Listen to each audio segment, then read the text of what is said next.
మాట్లాడబోయేటువంటి అంశము నిష్ఫలముగా వెనుతిరుగదు కానీ ఉద్దేశించినది మాత్రమే అది నెరవేర్చును.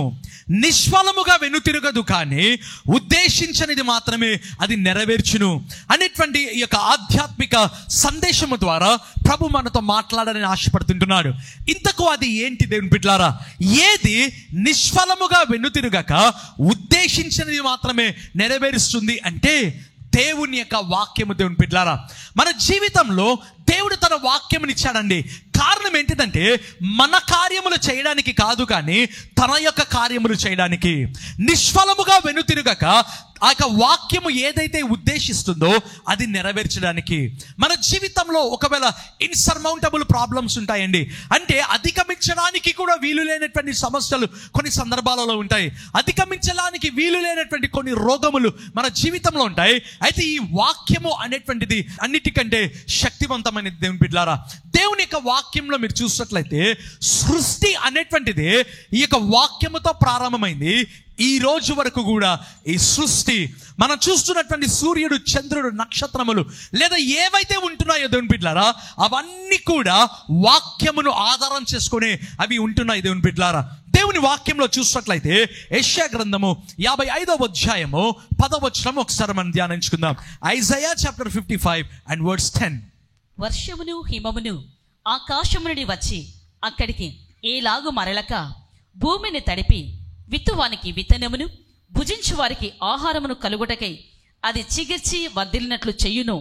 అలాగే నా నోటి నుండి వచ్చు వచనమును ఉండును. చాలండి, ఈ భాగంలో చూసినట్లయితే దేవుడే తన నోటితో చెప్పుతున్నటువంటి మాట, నా నోట నుండి వచ్చు వచనమును అది అలాగే ఉండును.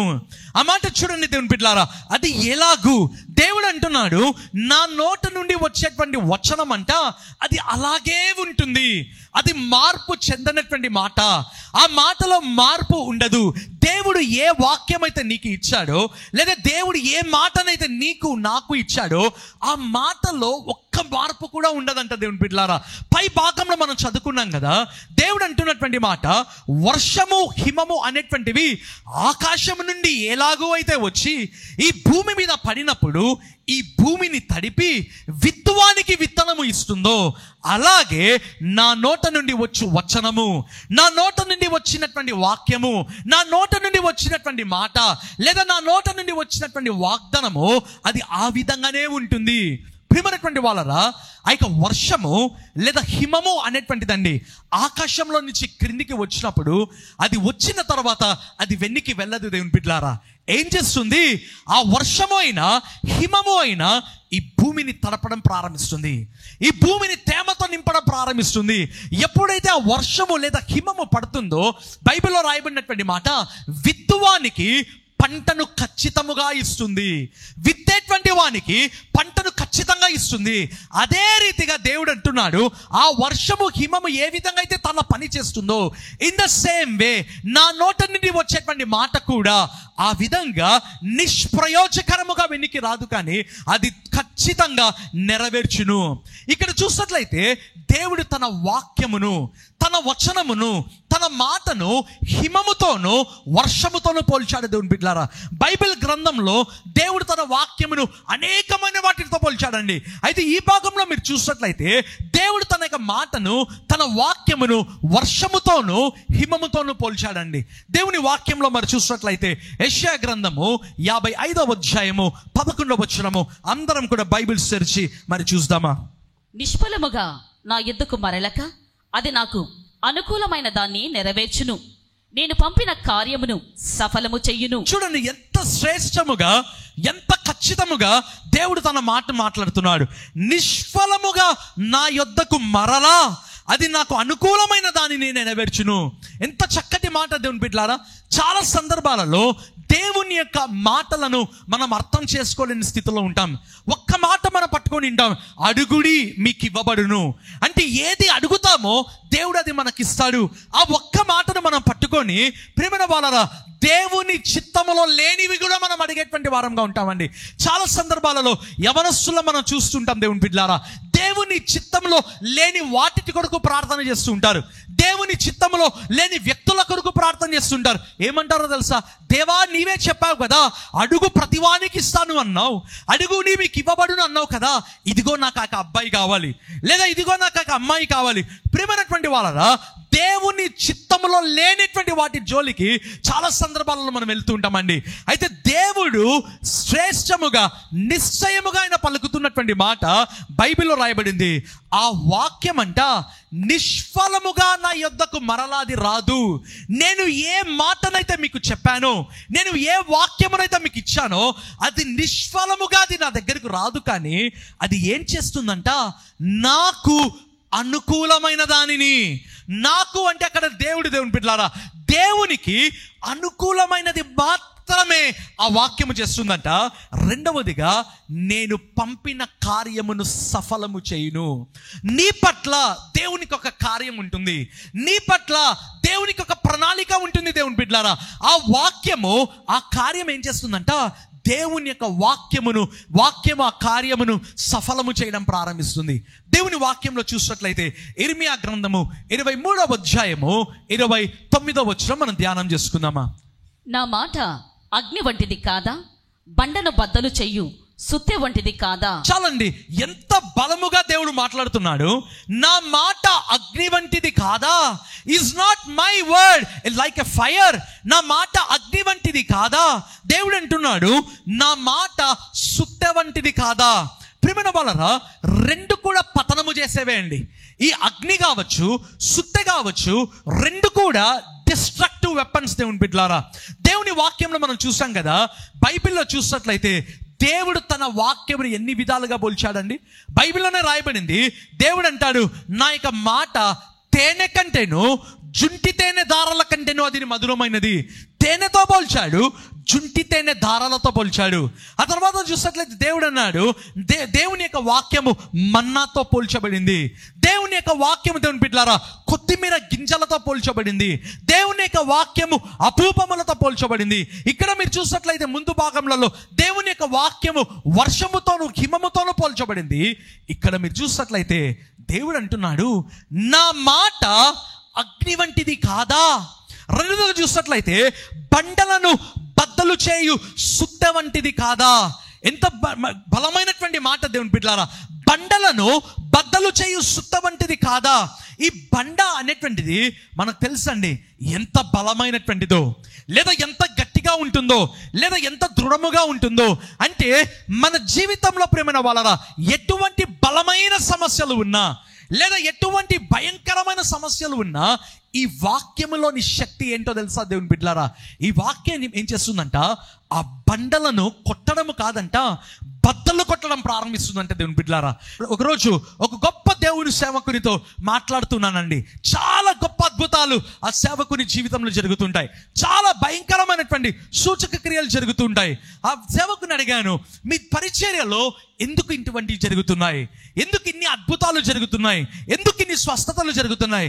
ఆ దైవజనుడు అన్నటువంటి మాట, I always keep on confessing the word. నేను ఎప్పుడు కూడా దేవుని వాక్యమును నా మనస్సులో, నా హృదయములో నేను ధ్యానము చేసుకుంటూనే ఉంటాను. ఆ వాక్యము ప్రకారము నేను ప్రవర్తిస్తాను. ఆ దైవ సేవకుడు అన్నటువంటి మాట, ఆ వాక్యమును నేను ధ్యానిస్తాను, ఆ వాక్యముని నేను పలుకుతాను, ఆ వాక్య ప్రకారము నేను జీవించడం మాత్రమే కాదు, ఆ వాక్యము ఏమి చెప్పుతుందో అది నేను చేయడం ప్రారంభిస్తాను. ఇక్కడ మీరు చూసినట్లయితే ప్రియమైన వాళ్ళరా, దేవుని వాక్యంలో రాయబడింది సుత్తె వంటిది కాదా. అయితే మనం పలికే ప్రతి మాట నెరవేరబడుతుందా? బైబిల్లో రాయబడింది speak the word faithfully. English బైబిల్లో ఉంటుంది. తెలుగు బైబిల్ ఏముంటుందో తెలుసా? పవిత్రముగా పలకండి. సత్యమైన వాక్యం పవిత్రముగా మీరు పలకండి. చాలా సందర్భాలలో దేవుని బిడ్డలారా, దేవుని యొక్క వాక్యమును మనము పాపములో ఉంటూ, లేదా పాపము చేస్తూ దేవుని యొక్క వాక్యమును పలికేటువంటి వారంగా ఉంటాం. అయితే బైబిల్ ఏం చెప్తుందో తెలుసా? సత్యమైన వాక్యమును పవిత్రతతో పలకండి. ఎంత మంచి మాట దేవుని బిడ్డలారా. మన జీవితము పరిశుద్ధంగా ఉండాలి. మొదటిగా మన జీవితము పవిత్రముగా ఉండాలి. ఆ తర్వాతనే దేవుని వాక్యమును మనం పలకడం ప్రారంభించాలి. దేవుని వాక్యంలో చూసినట్లయితే కీర్తనల గ్రంథము 119వ కీర్తన 11వ వచనం మనం చూసుకుందామా. నీ ఎదుట నేను పాపము చేయకుండానట్లు నా హృదయములో నీ వాక్యము ఉంచుకొని ఉన్నాను. చూడండి, ఈ కీర్తనకారుడు అంటున్నటువంటి మాట, నా హృదయములో నీ వాక్యమును ఉంచుకొని ఉన్నాను. మన జీవితంలో వాక్యమునకు చోటు ఉండాలండి. ఆ కీర్తనకారుడు అంటున్నాడు, ఏమంటున్నాడు తెలుసా? ఆ వాక్యము నా హృదయములో నేను ఉంచుకొని ఉన్నాను కాదంట, బైబిల్లో రాయబడింది నేను దాచుకొని ఉన్నాను. ఇంగ్లీష్ బైబిల్ ఏముంటుందంటే I will keep my word అనేటువంటి మాట, లేదా మరి ఒక చోట రాయబడి ఉంటుంది ఐ విల్ హైడ్ దై వర్డ్ ఇన్ మై హార్ట్. మరి యొక్క వర్షన్స్ లో రాయబడి ఉంటుంది. హైడ్ అంటే అర్థం ఏంటంటే దాచిపెట్టుకొని ఉండడము. ఉంచుకోవడము వేరు, దాచిపెట్టుకోవడం వేరు. దేవుని బిడ్డలారా, ఈ కీర్తనకారుడు అంటున్నాడు ఐ విల్ కీప్ దై వర్డ్, నీ మాటలను నేను దాచుకొని ఉన్నాను, నీ మాటలను నేను ఉంచుకొని ఉన్నాను. ప్రియమైన వాళ్ళరా, వాక్యము తెలియడము వేరు, వాక్యమును హృదయములో ఉంచుకోవడం వేరు. ఎందుకంటే హృదయము నింపబడిన దానితో మన నోరు మాట్లాడడం ప్రారంభిస్తుంది. మన హృదయము దేనితో అయితే నింపబడి ఉంటుందో, అందుకే మీరు చూడండి, దావీదు కావచ్చు, ప్రియమైన వాళ్ళ బైబిల్ గ్రంథంలో ఉన్నటువంటి భక్తులందరూ కావచ్చు, లేదా మనం చూసేటువంటి గొప్ప గొప్ప దైవ సేవకులు కావచ్చు, వాళ్ళు ఎప్పుడు కూడా వాక్యమును హృదయంలో ధ్యానము చేస్తూనే ఉంటారు. వై? కారణం ఏంటంటే నీ హృదయం అండి. నీవు సినిమా పాటలు పాడుతున్నావంటే దేవుని బిడ్డలారా, నీ హృదయం సినిమా పాటలతో నింపబడి ఉంటుంది. నీవు సినిమా డైలాగ్స్ చెప్తున్నావంటే నీ హృదయం సినిమా డైలాగ్స్, నీ హృదయం అంతా కూడా సినిమా తప్ప వేరేది ఏది ఉండదండి, మూవీస్ తప్ప ఏది ఉండదు. కీర్తనకారుడు అంటున్నాడు నా హృదయములో సినిమా పాటలు కాదు, నా హృదయములో లేదా మూవీస్ కాదు, లేదా ప్రేమ వలన. ఆ కీర్తనకారుడు ఏమంటున్నాడు తెలుసా?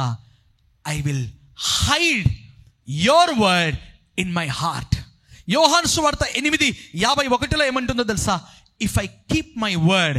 తెలుగు బైబిల్లో నీ మాటను నేను గైకొనిన ఎడలా. ఇంగ్లీష్ బైబిల్లో ఇఫ్ ఐ కీప్ దై వర్డ్, నీ మాటలను నా హృదయంలో ఉంచుకొనిన ఎడలా. ప్రియమైన వాళ్ళరా, నీవు ఎప్పుడైతే వాక్యమును ఉంచుకుంటావో, నీ హృదయంలో కావచ్చు లేదా నీకు మనసులో కావచ్చు, నీవు ఎప్పుడైతే ఉంచుకుంటావో, ఆ కీర్తనకారుడు అంటున్నాడు నేను పాపము చేయను. నీ ఎదుట నేను పాపము చేయకుండా ఉండాలి అంటే ఆ కీర్తనకారుడు అంటున్న మాట, నీ వాక్యమును నా హృదయంలో ఉంచుకొని ఉన్నాను.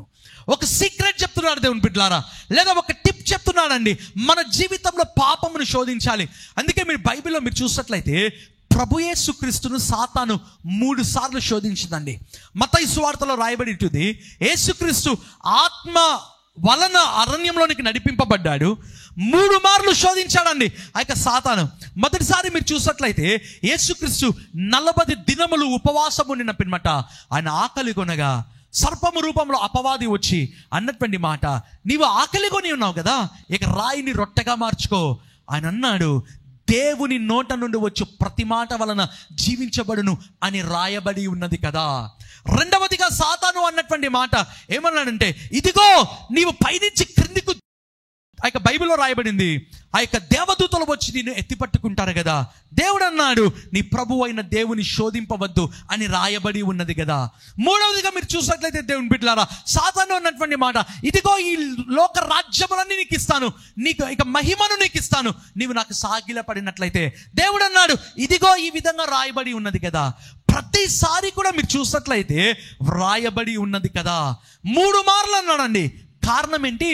ఆయన హృదయములో సాతానును శోధించడానికి కావలసిన వాక్యము ఉంది. ఎప్పుడైతే హృదయంలో వాక్యం ఉందో ఆయన ఆత్మ పూర్ణుడిగా వెళ్ళాడు, వాక్యముతో నింపబడ్డాడు.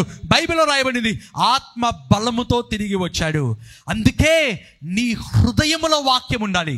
వాక్యము నీకు ఎంత తెలుసు కాదు, నీ హృదయంలో వాక్యము ఎంత ఉంది అనేటువంటిది ప్రాముఖ్యత. దేవుని బిడ్డలారా, దేవుని వాక్యంలో చూసినట్లయితే యెషయా గ్రంథము 45వ అధ్యాయము 23వ వచనం మనం చూసుకుందామా? నా ఎదుట ప్రతి మోకాలు వంగుననియు ప్రతి నాలుకయు నా తోడని ప్రమాణము చెయ్యననియు నేను నా పెరట ప్రమాణము చేసి ఉన్నాను. నీతిగల నా నోటి మాట బయలుదేరియున్నది, అది వ్యర్థము కానేరదు. చాలండి, ఎంత ధైర్యముగా ప్రభు ఈ మాట పలుకుతున్నాడండి. నా నోటి మాట ఎప్పటికీ వ్యర్థము కానే కాదు. ఎంత దృఢముగా లేదా ఎంత ధైర్యముగా పలుకుతున్నాడు. దేవుడు ఎవరితో అన్నాడు ఈ మాట? రాజు అయినటువంటి కోరేషుతో 45 మొదటి వచనంలో రాయబడింది. తాను అభిషేకించిన కోరేషుని గురించి దేవుడు ఉద్దేశించి మాట్లాడుతున్నటువంటి మాట. ఆ మాటలన్నీ అన్న తర్వాత బైబిల్లో రాయబడినటువంటి మాట మీరు చూసినట్లయితే, నీతిగల నోటి మాట బయలుదేరి ఉన్నది. ఈ మాట బయలుదేరేటువంటి మాట అండి. ఎప్పుడు కూడా ఆ విధంగా ఉండేటువంటి మాట కాదు, ఎప్పుడు కూడా నిలబడిపోయేటువంటి మాట కాదు, స్టాగ్నెట్ అయ్యేటువంటి వర్డ్ కాదు. The word which moves, it is the word that moves. ఈ వాక్యము అంట బయలుదేరేటువంటి మాట. ఈ వాక్యము బయలుదేరడం ప్రారంభిస్తుంది. ఎందుకు బయలుదేరుతుందంట? కార్యమును సఫలము చేయడానికి, కానీ అది వ్యర్థము కాదు. ఇంతకు ఎందుకంట అండి ఆ వాక్యం వ్యర్థము కాదు?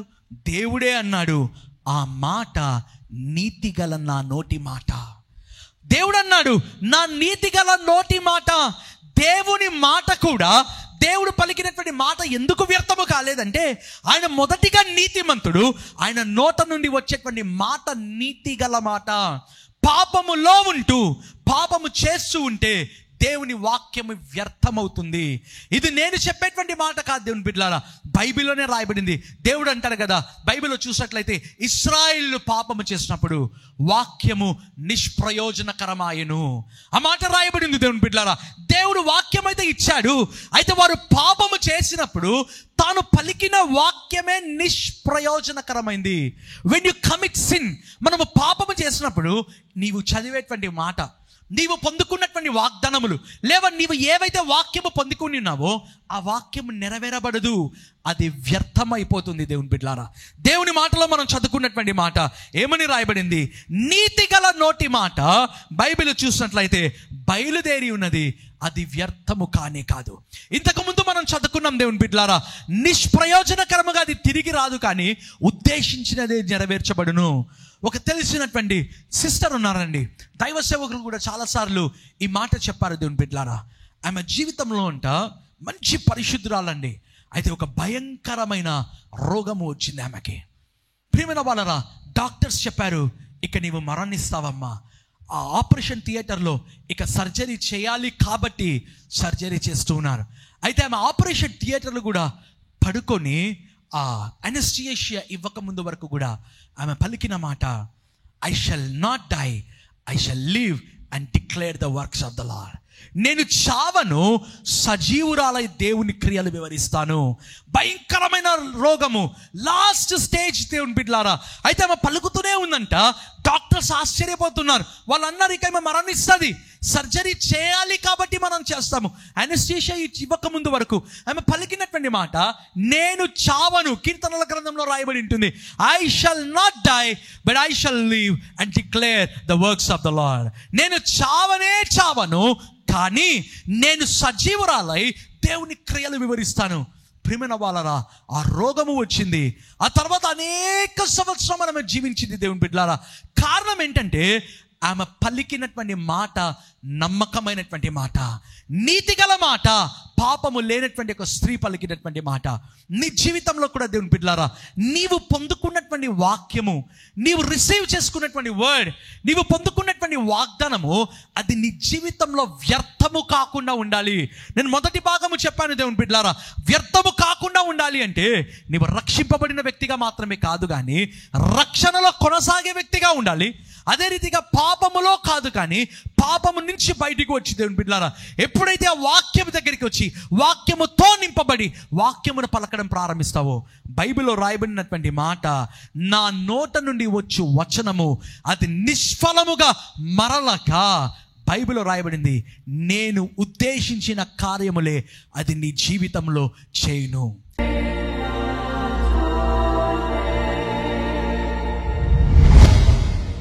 కృపగల దేవా, దయగలిగినటువంటి మా ప్రభువా, నీకు స్తోత్రము నాయన. నమ్మదగిన వాడవు ప్రభువా, నమ్మకమైన వాడవు ప్రభువా, నీవు నమ్మదగిన వాడవు. నీ నోట నుండి వచ్చిన మాట నమ్మకమైన మాట ప్రభువా. Thank you for your precious word, thank you for your precious word. నీ మాటను బట్టి నీకు స్తోత్రం. వాక్యమునైనా నిష్ప్రయోజనకరముగా అది మరలా వెనక్కి రాకనైనా ప్రయోజనకరముగా వాక్యం ఉన్నట్లుగా, తన ఫలముగా వాక్యం ఉన్నట్లుగా, నీవు ఉద్దేశించినది మాత్రమే నీ వాక్యము నెరవేర్చినట్లుగా మీరు సహాయం చేయండి. Let thy word perform every kind of miracles and works in our lives my lord. కృతజ్ఞతలను తెలియజేసుకోండి. ఎవరైతే ప్రభు ఈ పరిచర్యను ప్రేమించి తమ శ్రేష్టమైన కానుకలను ఇస్తున్నారు, ఆ కుటుంబములను సమృద్ధి అయిన మేలులు, వాక్యంలోని వాగ్దానములన్నీ వారు పొందుకొందురుగాక. Thank you lord. కృతజ్ఞతలను తెలియజేసుకుంటూ యేసు క్రీస్తు నామమందు ప్రార్థించి అడిగి వేడుకుంటున్నాము మా ప్రియ పరలోకపు తండ్రి. ఆమేన్.